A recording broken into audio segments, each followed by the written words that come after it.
ለኛም በግልጽ ነው ከፋኖ ጋር አንዋጋም የትግራይ ህዝብ ወደፊት የሚኖረው አማራ ጋር ነው ስለዚህ ሌላ እንትን አንፈጥርበትም ክፍተቶች ካሉ በውይይትና በውይይት ብቻ እናድርገው ከፋኖ ጋር መተባበር እንፈልጋለን ያለ ነው እኛም ይሄን ተቀብለናል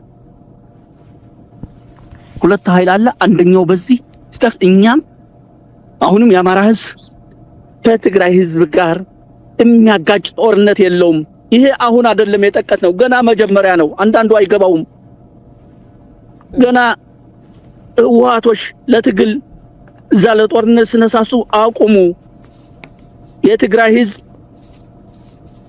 እግሩ እስከሚነቃ ዓለምን ቢዞር ከአማራ በላይ ወዳጅ የለውም የአማራም እንደዛው እነዚህ ህዝቦች እንደዛ ናቸው ከአንድነታቸው ከልዩነታቸው አንድነታቸው ያመዝናል ግን የተፈጠረ ክፍተት አለ ይሄ ክፍተት በውይይት እና በውይይት ብቻ ነው መፈታት ያለበት የሚል የኛ ፍላጎት መጀመሪያም ነበር ጀነራል ተፈራ ዛሬ መጥቶ ጀነራል ሆኖ ነው የተመለከትኩት አማራ እንደዚህ አይነት ቆፍጣና አመራሮችን ያከብራል አማራ መመራትን የሚፈቅድ ህዝብ ነው መሪን የሚፈቅድ ለመመራት የሚፈቅድ ህዝብ ነው ግን መሪን ማየት ይፈልጋል ሶ ጀነራሉ ዛሬ እንደ ወታደራዊ አዛዥ ያስቀመጣቸው ነገሮች ብያኔዎችና ገዢ ሐሳቦች ናቸው ከዚህ በኋላ አማራ የሚገዛባቸው ሐሳቦች ናቸው ጀነራሉ ሲያስቀምጣቸው የነበሩ ነገሮች ምንም አይነት መልመጥመጥ የለም ቀጥታ ስትሬት ፎርዋርድ ነው ወታደራዊ ነው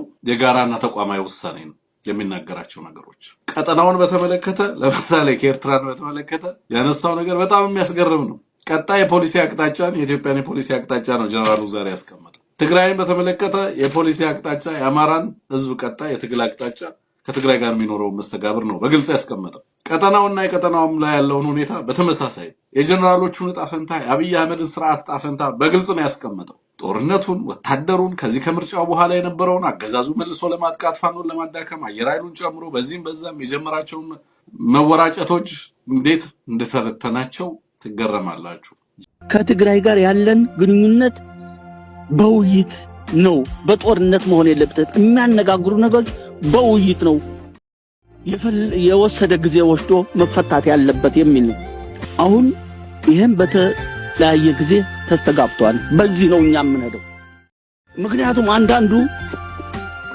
ብኩን ብድግልና ህወሓትን ይዞብን ሊመጣናል ህወሓትኛም ብለው አገሩ አይደለም እንዴ ጀነራል ተፈራ ማሞ ስላለ በዚህ ትግል ውስጥ በዚህ ትውልድ ውስጥ የአማራ ህዝብ እድለኛ ነው ምንም የተለየ ቀረቤታ የለኝም የማውቀው ሲታገል ነው የማውቀው ሲያታገል ነው የሚያውቀው ለአማራ ህዝብ ያለውን ቀናነት ሐቀኛ ቆራጥ ጀግና ቆፍጣና አማራ ነው እንደሚገባው አውቀ ነበር የፈለከውን ገንዘብ ልታፈስለት ትችላለህ አማራን አይሸጥም የወገኖቹን ምንድነው ያለው ዛሬ ዳር ሆነን አይደለም ለአማራ ምናወራው ምን መሰክረው አመራር የምንሰጠው በድሮን ሰውነታችን እየቆሰለ ነው እየተጠበስን ነው በሳቱ ይሄንን ውሳኔ የምንሰጠው ስለ አማራ ህዝብ ቀጣይ አቅጣጫ ማንንም በማህበራዊ ሚዲያ አፉን እየከፈተ ሊነግረን አይችልም ስለ አማራ ሊነግረን የሚፈልግ ይምጣ እንደኛ ከኛ እንዳንዶቹ ይሁን ይምጣ መሐላችን ይምራ ይታገል ያደራጅ አርሶ አደሩን ስለ አማራ ሊናገር የሚፈቅድ አቅጣጫ ሊያስቀምጥ የትግሉን ስልት በተመለከተ ብያኔውን በተመለከተ የአማራን አቅም በተመለከተ ከሌሎች ጋር በሚደረግ ትብብር ቀጠናውን በተመለከተ የአማራን ህዝብ ነጻ ጣፈንታ በተመለከተ ይሂድ ይታገል ከአማራው ጋር ከነሱ ጋር ይቁም ከዛ በኋላ እንገዛለታለን እንታዘዘዋለን እናንተ ጋር መስራት እንፈልጋለን የባለፈው ራሻ ያስፈልግን በጦርነት በሁለታችን መካከለንም ህልውናችን እያጠፋ ያለ ኃይል አለ ነው ህልውናችን እውን ካደረግነ በኋላ ደግሞ ከሌሎች ጋር ሆነን የጋራ የሆነ አጀንዳ ዘርግተን እንወያያለን ብሏል ይሄን እንቀበላለን ይሄ ተደጋጋሚ አንዳንዶች ብቅ ያሉ ማውቁትን ሲዘላብዱ ሰምተን ነው እዚህ ላይ ለመናገር የተገደድነው ሁለት ኃይል አለ ይሄ ሁለት ኃይል ቅድም ባልሁት ደረጃ ነው ምክንያቱም ከብልጽግና በላይ ጥላት የለንም አልነኮ እኛው ከብልጽግና በላይ ምን ስለኝ ሌላ ጥላት የለኝም ይሄ ነው ታንክ ዩ አሁን በጣም እየበሰለ ነው የአማራ ፖለቲካ እንዴት በጣም ፍጥነቱ ደግሞ የሚገርም ነው የሚገርም ስነልቦናው የኢትዮጵያ ስነልቦና የተገነዘበ ብልጽግና በኢትዮጵያውያን ዘንድ ያደረሰው ጉዳት በደንብ አድርጎ ኢንተርፕሬት በደንብ ዲፋይን ያደረገ ማህበረሰብ የፖለቲካል ኤሊት እየመጣ ነው። በጣም አንዳንዱ ቆሞ ቀር አለ። ምንድነው ጀነራል ተፈራም አለ ኢትዮጵያ ምን ህወሓትን ይዛችሁ ልትመጡብን ነው እንዴ ይላል። ማን ጎታች ማን ተጎታች ሆኖ ነው? ማን ነው ጎታችሁ ማን ተጎታች ነው? አዲስ አበባ ተቀምጠህ ጫት እየቃምክ ሽሻ እያጨስክ ትመርጣለህ፣ ኃይል ትመርጣለህ። እገሌ ይምጣ እገሌ ይምጣ ብለህ ምን አደረግህ? ይሄ ስለ የትኛው አልገባ ማለት ነው። ከትላንት አልተማርክም ማለት ነው። በተረፈ የትግራይ ህዝብ እኮ የአማራ ህዝብና የትግራይ ህዝብ አልገባው። ህወሓትና ብአዴን ብዬ የተናገርኩት እና አብይን የመሳሰሉ ፓንት የሌላቸው እንትን ሱሪ ለብሶ ወደ ትግል ገብቶ አጥበው ሰው አድርገውት ሱፍ ለብሶ ፓርላማ ላይ ያስቀመጠው ይሄ ኃይል ነው። ከአማራ ክልል የተነሳ ከትግራይ ክልል የተነሳ ነው። እንደዛ ነው። ይረሳል። ታንኪው ግን አልተባለም። በእርግጥ ታንኪው አልተባለም። አብይ ታንኪው ሊል አይችልም። እኛ በእንትኑ በጎፈሬ በጭሮሬ በጫማ በምናምን በኮንጎ በፕላስቲክ በሸበጥ ይላል እና ቅማል ለመቀመል የወደደ ለመራብ የፈለገ ምናምን ይላል። ለመራብ የፈለገ ትውልድ ኖሮ አያውቅም። አንተ እንኳን ራቆት ወደ ድርጅት ገብተህ እንኳን አጥበው ሰው አድርገው እንኳን ሱፍ አልብሰው ፓርላማ አስቀምጠው እንኳን ዶክተር ተብለን ተሰይመ እንኳን ሰው እንኳን ባክግራውንድ አላነሳም። ዛሬ ነው ዛራ ሚዲያ መጥቶ ሰው ይነገራል። አንተን መጥቶ አጥቦ ፓንት አልብሶ ወደ ህወሓት የቀላቀል እና ቀጥለን ስለ ጽምዶ እየተባለ ስለሚነሳ ነገር ካልጠየቅህ አላልፍምና ጽምዶ የሚለው ቃል እንግዲህ ወደ አደባባይ ከመጣ ጊዜ ጀምሮ አገዛዙ ይደናበራል፣ የተለያየ ትርጉም ይሰጠዋል። ከ1960 ጀምሮ ሲታገለን የነበረን ይላሉ። በየቦታው ያሉ ነገሮችን ከጽምዶ ጋር ለማያያዝ የተልእኮ ያላቸው ቡድኖች ናቸው ይላል። አጠቃላይ ስለ ጽምዶ እንዲሁም ስለ ትብብር ትክክለኛ የእናንተ ቁመና ምንድን ነው? የእናንተ አቋምስ ምንድን ነው? እሺ አሁን እንግዲህ ስለ ትብብር በዚህ ላይ በተደጋጋሚ በግልጽ አስተላልፈነው አንበልኩ የጋራን ጥላት በጋራ ለማጥፋት ከኢትዮጵያ ኃይሎች ጋር የምናደርገው ትብብር ይኖራል በሚል ቀደም ሲል አስተላልፈነው ነበር። አሁንም በቀጥታ ከነዚህ ኃይሎች ጋር የሚደረግ ትብብር አለ። ምክንያቱም ጥላት አለን፣ ብልጽግና የሚባል የሁላችንም ጥላት ነው። ይህን ጥላት ለማጥፋት የሚደረግ የጋራን ጥላትን በጋራ የመምታት ይሄ ይኖራል። ይሄ እነዚህ ኃይሎች ጋር ይደረጋል። እነዚህ ኃይሎች ግን በእኛ በኩል ኢትዮጵያ ውስጥ ያሉ ኢትዮጵያውያኖች ናቸው፣ እንደኛ ኢትዮጵያውያኖች። በአማራው በኩል እንዴት አድርጎም የአማራውን የጥይት ማብረጃ ሊያደርግ እንደተዘጋጀ እንደን በሌላ በኩል ደግሞ ከአማራው ባሻገር ትግራይ ላይ ምን ቀጣይ ዕጣ ፈንታ እንደተደቀነ አደጋው እንዴት እንደተደቀነ ደግሞ ለማንሳት ነው። ሐምሌ ሳያልቅ ጦርነቱ ይጀመራል ብለው ገምግመዋል። ኢዘር ወይ የቲፒኤልኤፍ ፋይል ውጊያ ይጀምራል፣ ካልጀመረ በዚህ በኩል የተወሰኑ ቦታዎች ገፍተን ለማስለቀቅ ይጀመራል። ስለዚህ ዝግጅት አድርጉ ነው በአበዛኙ ያሉት። ከቲፒኤልኤፍ በኩል ባለን መረጃ ከሐምሌ አጋማሽ ሳያልፍ ጦርነት ይጀመራል የሚል መረጃ አለን ያሉት። ይህንን መነሻ አድርገው ጦርነት ስላለ ለዚህ ዝግጅት አዲስ ወታደራዊ አደረጃጀትና አሰላለፍ ያስፈልጋል በሚል በሌላው የትኛውም ክልል ላይ ያልተደረገ አማራ እንግዲህ ኢማጅን ትግራይና ፌዴራሉ ነው እንዋጋለን የሚሉት። አሁን ትግራይና አማራ እንዋጋለን የሚል ነገር የላቸው። በትግራይና በአብይ አህመድ መካከል ለሚከፈተው ወታደራዊ ጦርነት ወይም ዘመቻ ግን ማን ከፊት የጥይት ማብረጃ እንዲሆን የተፈረደበት? ሚሊሻው። ምን የሚል መደብ ትዕዛዝ ወጥቷል? አማራ ክልል ካሉ ወረዳዎች ከእያንዳንዱ ወረዳ 200 ሚሊሻ አስገዳጅ ነው። ከአንድ ወረዳ 200 ሚሊሻ አዋጣ ተብሏል። ከአንድ ወረዳ 200 ሚሊሻ 200 ሚሊሻው በቀጥታ የሚገባው ያለበት ቀጠና። ለምሳሌ ጎንደር ከሆነ ጎንደር ያሉ ወረዳዎች እያንዳንዱ ወረዳ 200 ሚሊሻ መልምሎ ወይም አዋጥቶ ለመከላከያ ያስረክባል። እነዛ ሚሊሻዎች በመከላከያ ነው ስር ነው ይጠርነፉ የተባለው። በመከላከያ ስር ክልሉ ልዩ ኃይል፣ አድማ ብተና፣ ፖሊስ ምናምን ከፖሊስ ጠንከር ያሉ በልዩ ሁኔታ የተመረጡና በተለይ በአዋጊነት በቲመሪነት ወዘተረፈ ሊሳተፉ የሚችሉ ተብሎ ከፖሊስ የተወሰነ ኃይል ይመልመል ተብሏል። አብዛኛው ግን ሚሊሻው ነው መሰለፍ ያለበት ተብሏል። ያ ማለት አርሶ አደሩ እየተባለ ነው። ይኸውልህ ወስዶ አርሶ አደሩ እንዴት አድርጎ ጭጭ ሊያደርገው ሊፈጀው እንደሆነ አስተውል። 200 ከእያንዳንዱ ወረዳ ከመከላከያ ጋር ሆነው ተሰባጥረው ከወዲሁ ቶሎ ዝግጅት እንዲያደርጉ ተብሎ መደብ ወርዷል። ለዚህ ዝግጅት እየተደረገ ነው። ሁለተኛው ይሄው መከረኛ ተላላኪ ሚሊሻ ምን ሁኔታ ላይ ነው ያለው? ይሄ ሚሊሻ በእያንዳንዱ ቀጠና ላይ 200 ከእያንዳንዱ ወረዳ ተውጣቶ መከላከያ ውስጥ እንዲገባ እንዲሳተፍ እንዲሰለፍ ተብሏል። ምን ሊያደርግ? ውጊያ ይጀመራል። የት? ወደ ትግራይ ትሄዳለህ ተብሏል።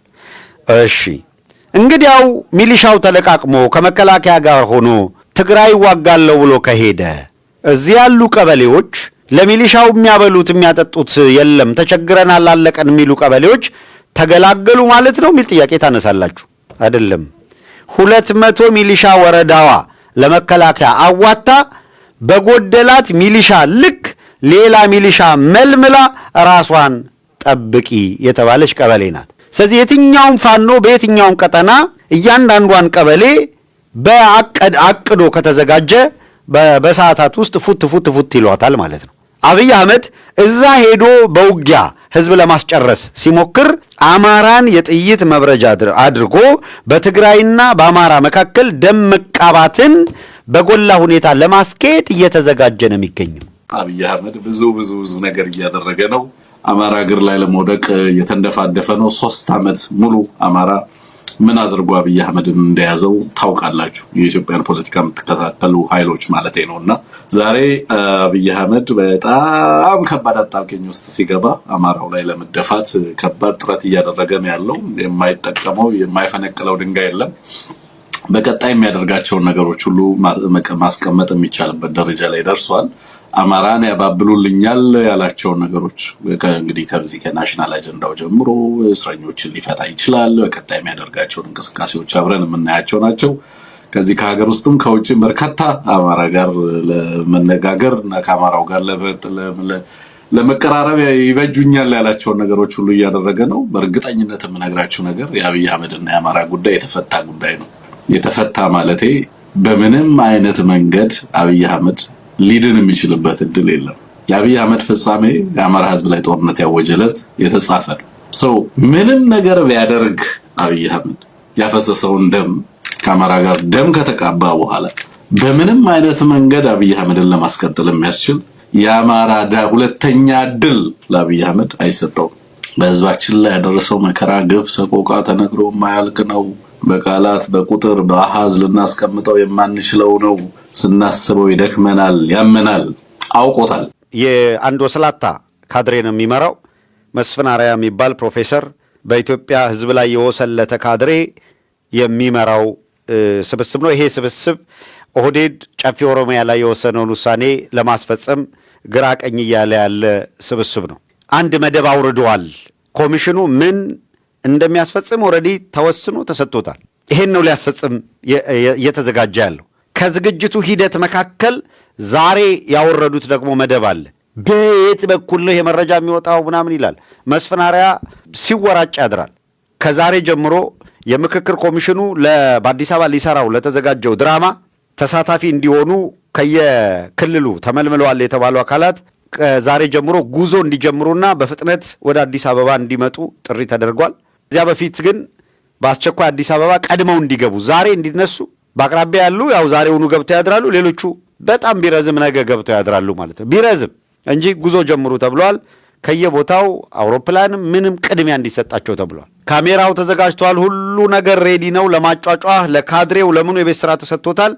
ከዚያ በሻገር ግን ዛሬ በሁሉም ክፍለ ከተማ አዲስ አበባ ላይ የመንግስት አመራር የምትለው ይሄ ስራ አስፈጻሚ ምናምን የምትለው ሌላ በሙሉ ሌላ ስራ አቁሞ የአዲስ አበባን መንገድ በመላስም ቢሆን ልሰህ አጽዳ ተብሎ ታዟል። እነዚህ ለምክክር ኮሚሽን ለሚባለው ስብሰባ የሚመጡ አካላት እጅ ባፍጭ ነው እንዲሄዱ ማድረግ አለባችሁ የሚል ትእዛዝ ነው የተሰጣቸው። ስለዚህ ለዛሬ ባለስልጣንና ካድሬ በሙሉ አስፋልት እየጠረገ እንዲውል ትእዛዝ ወርዷል። አጽዱ ተብለዋል። ከተማው ላይ አጽዱ። እንግዲህ ከመጡ በኋላ ትልቁ አጀንዳ የኮሪደር ልማትን ጎበኙ የሚል ነው የሚሆነው። የምክክር መስፍን አርአያ ነግሬያቸዋለሁ። ወስላታ ካድሬ ነው። አዝናለሁ። ቤተሰቦቹ ትልቅ ሰው የሚመስላችሁ አይኖ አባታቸው ለሆነ ልጆች አባታችን ትልቅ ነው ብለው ሊያስቡ ይችላሉ። ይሄ ግን ትልቅ ሰው አይደለም። በሰው ሞት በኢትዮጵያ መድማት የሚደሰት ነውረኛ፣ በኢትዮጵያ ውስጥ ጥቁር ጠባሳ ከጣሉ እንደ ግራዚያኒ ሲታወስ የሚኖር ለክፋቱ ወሰን የሌለው አብይ አህመድ እንደ ቡችላ በሰንሰለት አስሮ የሚጎትተው ካድሬ ነው። አዝናለው። ከዚህ የተለየ ልትሉት አትችሉም። መስፍን አርአያ የሰው አእምሮ በሚያክምበት ጊዜ የተሻለ እውቀት ያለው ለሀገሩ ማስተዋጽኦ ያደረገ ተብሎ የተመዘገበ ታሪክ አለው። ያ አይነካም። ያ እንዳለ ነው። ብልጣሶር የሚባለው የመጽሐፍ ቅዱሱ ንጉሥ፣ መጽሐፍ ቅዱስ ላይ ያለ ንጉሥ በቤተ መቅደስ ላይ ክፋት ሰርቶ በእግዚአብሔር ላይ ድፍረቱን አሳይቶ ቤተ መቅደስን አርክሶ የቤተ መቅደስ ነዋየ ቅድሳትን ለግል ጥቅሙ እስኪያውል ድረስ የተከበረ ንጉሥ ነው። በሌላ የመጽሐፍ ቅዱስ ክፍል ላይ ለክፉ ነገሥታትም ቢሆን በቅን ተገዙ እንደተባለ በቅን ሕዝብ የሚገዛለት ንጉሥ ነው የነበረው። ወደ ርኩሰት ወደ ክፋት በገባ ጊዜ ግን አሁን ቀላል ነህ አንተ፣ ገለባ ነህ አንተ፣ ተመዝነሃል፣ ቀለ ተገኝተሃል፣ ሳር ትግጣለህ። ከዚህ በኋላ እንደ እንስሳ ሳር ነው የምትግጠው፣ የትም ወድቀህ ነው የምትቀረው ተባለ። አሁን ንጉሥ ዘውድ የጫነ ንጉሥ ሳይሆን በየመንገዱ ሳር የሚግጥ እንስሳ ወደ እኔ አይደለሁም። ለሠራው ሥራ ፈጣሪ የሰጠው ፍርድ ነው። መስፍን አርአያም እንደዛው በኢትዮጵያ ሕዝብ ላይ ከወሰለተ በኢትዮጵያ ሕዝብ ላይ ይህንን ክፋት ካደረገ በኋላ እንደ ሰው ሊቆጠር የሚገባው ነው ብዬ አላምንም። ኦፒኒየን ይሄ ሰው ድራማውን በደንብ እያሳለጠ ነው የሚገኘው። አዳራሾች ተዘጋጅተው ሌላ ነገር ተብለው የምታውቁት የቅርብ ሰዎቹ ለታሪክም እንዲቀመጥለት እየቆረጣችሁ ላኩለት። ለሰውየው አድፍጦ እንደሚሰማም እናውቃለን። ሰው የምክክር ኮሚሽን ከዛሬ ጀምሮ በአዲስ አበባ ካድሬዎች ታዘውለት መንገድ ልሳችሁ ማጽዱ ተብሎ እያጸዱ ነው። እሱ ያመጣል። 1 3 ቀን 4 ቀን መጀመሪያ የኮሪደር ልማት ተጎበኘ ምናምን የሚልና አደነቁ፣ ከዚህ በኋላ የመጡ ምናምን ይባላል። ድራማውን ቀድማችሁ እንድታውቁት ነው።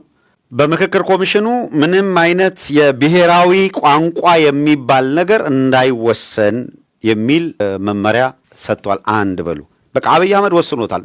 ተመካከረህ ምን ብለህ ምንም መወሰን አትችልም። አንድ ያደረገው ብሔራዊ ቋንቋ የሚባል ነገር አይኖርም የሚል ነው። አማርኛ የሀገሪቱ ብሔራዊ ቋንቋ ይሁን የሚለውን ጥያቄ እንደምታስታውሱት አማርኛ በአፍሪካ ሕብረት የሥራ ቋንቋ መሆን አለበት ምክንያቱም ምናምን ብሎ አብይ አህመድ ይችል ለሚዲያዋ ሲል ያኔ ተነስቶ የነበረውን ትልቅ አዲስ አበባ ላይ እነሱ የትምህርት ቤቶችን ምናምን ወረራ የሚያደርጉበት ሰዓት ስለነበረ እሷን ለማብረድ ጢባ ጢቤ የተጫወተ እንደሆነ በሕዝብ እናውቃለን። አገር ውስጥ አማርኛ ብሔራዊ ቋንቋ መሆን የለበትም የሚል አቋም ይዞ ሲያበቃ አማርኛን ከሲቪል ሰርቪሱ አማርኛ ተናጋሪውን እያጸዳን ነው፣ እኛ በየክልሉ የራሳችንን እያስፋፋን ነው ወዘተረፈ እያሉ ሲገልጹ የነበሩ አካላት አማርኛ ብሔራዊ ቋንቋ እንዳይሆን እየሰሩ የአፍሪካ ሕብረት የሥራ ቋንቋ እንዲሆን ይታገላሉ ብለህ ድንቁርና ካልሆነ በቀር እንደዛ እንዳታስበው። ለማንኛውም አንዱ የመጀመሪያ አስቀድሞ ምክክር ኮሚሽኑ ሳይሰበሰብ የተወሰነው ነገር የብሔራዊ ቋንቋ ጉዳይ ነው፣ ተዘግቷል። አንድ በሉልኝ። 2 ባለፈው በሚኒስትሮች ምክር ቤት ቀደም ሲል የተወሰነ አጽድቀውት የነበረ አዲስ ነገር አይደለም 5 የሥራ ቋንቋዎች ይኖራሉ በሚል ቅርብ ጊዜ ቡቺ ስታራግበው ነበረ ሚዲያ ላይ። ያለ ነገር አይደለም፣ የሰጧትን ቅማ ነው። አሁን መረጃው ምን አመጣልን? እነዚህ በሚኒስትሮች ምክር ቤት ኦልሬዲ እኮ ወስነው ስራ ላይ ይግባ ብለው ሽመልስ አብዲሳ እንዳለው ሌሎቹ ማባያ ናቸው። የፈለጉት አማርኛውን አጥፍተው አማርኛን በኦሮምኛ መተካት ነው። በላቲን የኢትዮጵያን ቋንቋ ማጥፋት ነው የተያዘው። ካላቸው መራር ጥላቻና ክፋት የተነሳ ኦሮምኛውን በአማርኛ አይጻፍም ብለው ለትውልዱ ከላቲን ፊደል ተውሶ የመጡ ናቸው። ኦሮምኛ ውስጥ በአናባቢነት አማርኛ ፊደሉ አያነባቸውም ብለው ያመጧቸው ፊደሎች 4 ምናምን ቢሆኑ ነው። እነዚያም 4 ፊደሎች ሊቃውንቱ የኦሮምኛውን ድምፀት ለምሳሌ ዳባ ዳ ምትለዋ ዳ ሚል ፊደል የለም፣ ዳ ሚል ፊደል ነው። ዳባ አይደለም ዳባ ነው የሚባለው። ዳ የምትለው ፊደል ላይ ምልክት ሲጨመርባት ዳ እንድትል ዱ እንደሆነ ሁላ ዳ እንድትሆን የሚያደርግ ተብሎ ተጨመረኩ። በዚህ መንገድ ድምፀት እየፈጠሩ አጥንተው ሊቃውንቱ ያዘጋጁትን እምቢ ይሄማ በዚህ ከተጠቀምንማ የግዕዝ ፊደል ተጠቀሙ፣ አማርኛውን ተጠቀሙ ይሆናል፣ አማርኛ ፊደል እናስፋፋል፣ አማርኛ ከሚስፋፋ ላቲን ይስፋፋ ብለው እኮ አስበዋል። እኛን የጎዱ መስሏቸው ልጆቻቸው ትምህርት ቤት ሂደው 16 ሉክ ደብተር ይዘው ሳምንት አይማሩበትም። ስሙን ከናያቱ በ3 ገጽ ነው የሚጽፈው። ላቲን በጣም ድግግሞች ስለሚበዛው ስምህን ከናያት ጻፍ ቢባል 3 መስመር 4 መስመር አይበቃውም። በጣም ትንሽዬ ሐሳብ በ16 ሉክ ምን እኮ ከወረቀት ብክነት የዘለለ ምንድነው የሚጠቅማቸው? የላቲን ፊደል ተነገረ ጥላቻ ስላለ ብቻ ይሄ ቡድን በዚህ ሀገር ገዢነት አጋጣሚውን ስላገኘ አሁን በምክክር ኮሚሽን በኩል አማርኛ ብሔራዊ ቋንቋ እንዳይሆን ዘጋ። 5 የሥራ ቋንቋ አስቀድሞ ሚኒስትሮች ምክር ቤት ደንብ አውጥቼበታለሁ ብሎ ስራ ላይ ውሏል ካለ በኋላ በድምፅ የተገኘው መረጃችን ማስረጃው እንደሚያረጋግጠው ሆን ብለን ነው። ለነሱ አዝን እንዳይመስላችሁ። ሶማሌኛው አፋርኛው ሚግባ ብለናል። ዓላማው ትግሬኛውና አማርኛውን ማውጣት ነው ይላል እኮ ቃል በቃል ሽመልስ አብዲሳ ይላል። ጎበዝ፣ ከዚህ በላይ ምን አይነት ማስረጃ ይዘን እንቅረብ? ምን የሽመልስ አብዲሳ ድምፁን ከቢቂላ ሁሬሳ ጋር ምሁራን ሰብስቦ በዝግ ስብሰባ ያወራው እኮ ነው።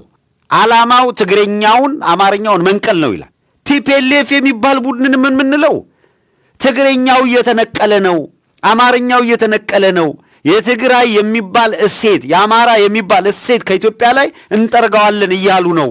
በወልቃይትና በራያ ላይ ተቸክለ ስታፈጥ ጠቅላላ ማንነትን እያጣህ ነው። አጠቃላይ ህልውናህን ከዚህ አውዳሚ ኃይል ታደግና በአንተ መካከል ያሉ ቅራኔዎችን ፍታቸው። ላለፈው በደል በይቅርታ በፍትህ በካሳ ዝጋው ያንን ፋይል። ምርጫ ስለሌለ የወደፊቱን ዕጣ ፈንታ በ1960ዎቹ ጫካ ተቀምጣችሁ በሰራችሁት ህግ ከዚህ በኋላ አገር ሊቆም አይችልም፣ አያስኬድም። ተደጋጋሚ ጥያቄ፣ አንድ አይነት ጥያቄ የተለየ መልስ አያመጣም። ይሄ ትውልድ ባለፈው ላይ ተቸክሎ መጻኢውን እድሉን ጨለማ እንዳያደርገው እንነጋገር አይደል የተባለው። አእምሮ ያለው ሰው ይሄን ነው የሚቀበለው። በእውነቱ እነዚህ ሰዎች እንዴት አገሪቷን ወደ ጥፋት ሲወሰዷት እንደሆነ ይህንን መገንዘብ ይህንን መረዳት ያስፈልጋል። ቀጥሎ የሚመጣውን ድራማ ታዩታላችሁ። ለምክክር ኮሚሽኑ ስራ አገልግሎት ወደ አዲስ አበባ የመጡት የኮሊደር ልማቱን አይተው አደነቁ የሚል ዜና ትሰማላችሁ። የኢቲቪ ጋዜጠኞች ከ3 ቀን ከ4 ቀን በኋላ የምታነቡትን ዜና ነው ዛሬ እየነገርናችሁ ያለችው። ውርደት ነው ለእናንተ ለራሱ ውርደት።